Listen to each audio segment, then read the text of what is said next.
Bonjour, je m'appelle Pierre Murcia, installé au Brésil depuis 22 ans et directeur général de Plurinox, filiale brésilienne du groupe Serap, située à Batatais, qui est une petite ville de 60 000 habitants, à peine 300 km de São Paulo. São Paulo qui est aujourd'hui l'épicentre de la crise Covid-19 au Brésil. La vocation de Serap est de fournir à nos clients des solutions pour la conservation et la transformation d'aliments, lait et vin principalement, de liquides cosmétiques et pharmaceutiques. Serap est une PME de plus de 500 personnes, dont la maison mère se trouve à Goron, en Mayenne. Nous sommes installés dans plus de 80 pays, avec une présence globale sur tous les continents, et possédons 2 usines en France, une usine en Inde, une plateforme logistique au Mexique et l'usine Plurinox au Brésil que je dirige.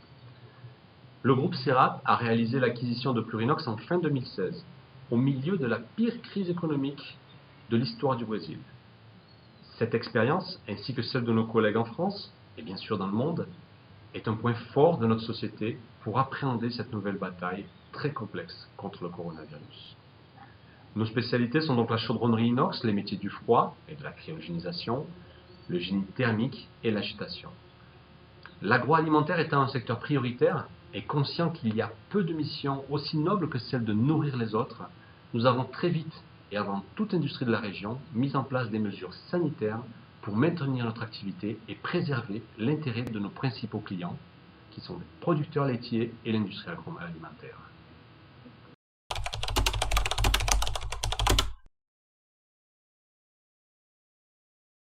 Les conséquences de la crise sur notre activité sont nombreuses, comme pour tout le monde. Sur le plan humain, 15% de nos effectifs directs, les chaudronniers, les chauffeurs et autres, font partie du groupe de risque, hypertension, diabète et autres problèmes respiratoires, et sont donc dans l'impossibilité de travailler.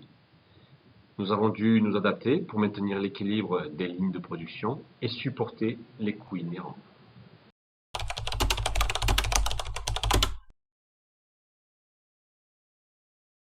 Toujours beaucoup de stress et de doutes, il faut donc surcommuniquer et rassurer tout le monde.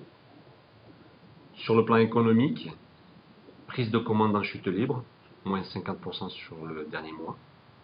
Trésorerie, être toujours très bienveillant et à l'écoute des clients qui sont en difficulté. Négociation de paiement.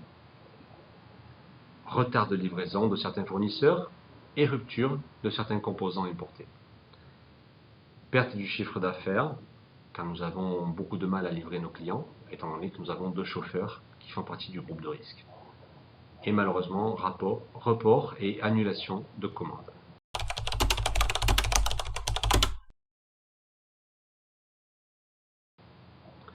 Notre adaptation face à cette situation est constante. Déjà, dans un premier temps, nous avons très rapidement initié un plan sanitaire rigoureux pour préserver la santé et la sécurité de nos employés, qui a toujours été une valeur très forte du groupe Serap.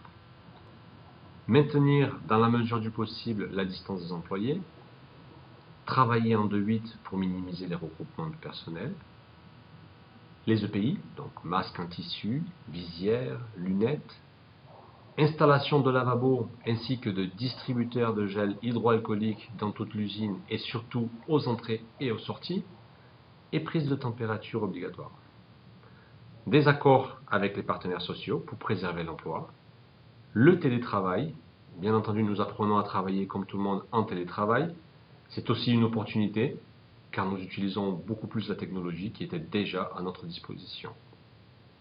Embauche d'un chauffeur en CDD, sous-traitance de transport et au niveau commercial, recherche de nouveaux canaux de vente online via groupe WhatsApp, Facebook et website.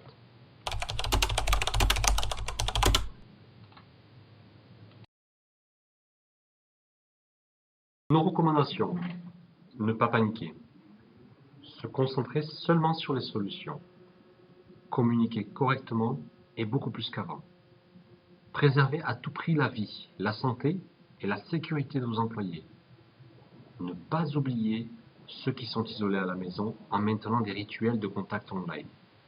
Pensez à la santé psychique de vos collaborateurs, consultation online par exemple avec des psychologues. Former les équipes aux mesures sanitaires en premier lieu, avant même de se préoccuper de l'efficience. le moindre dérapage ou contamination coûtera beaucoup plus cher. Acceptez que nous allons tous perdre à court terme pour se concentrer sur le futur. Montez un groupe de travail Covid-19 hétérogène de manière à prendre en compte tous les secteurs de l'entreprise. Se préparer pour le pire scénario, pour pousser très loin la réflexion et l'anticipation.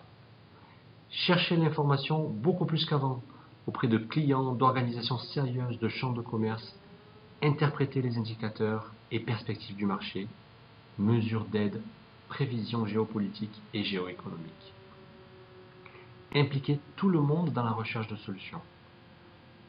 Soutenir encore plus le middle management, qui gère le stress du plus grand nombre de personnes. Réduire les coûts tout en respectant les engagements avec vos clients et fournisseurs. Appliquer les mesures d'aide de l'État et anticiper les accords pour préserver l'activité et l'emploi dans la mesure du possible. Planifier et contrôler le télétravail. Faire un suivi régulier car cela permet également de maintenir le contact avec les collaborateurs, le lien social très important en ce moment. Réaliser des formations online sur les nouvelles technologies pour permettre la bonne utilisation des outils disponibles et souvent gratuits, comme Skype. Customisez vos solutions. Il n'existe pas une mais plusieurs solutions adaptées à vos besoins.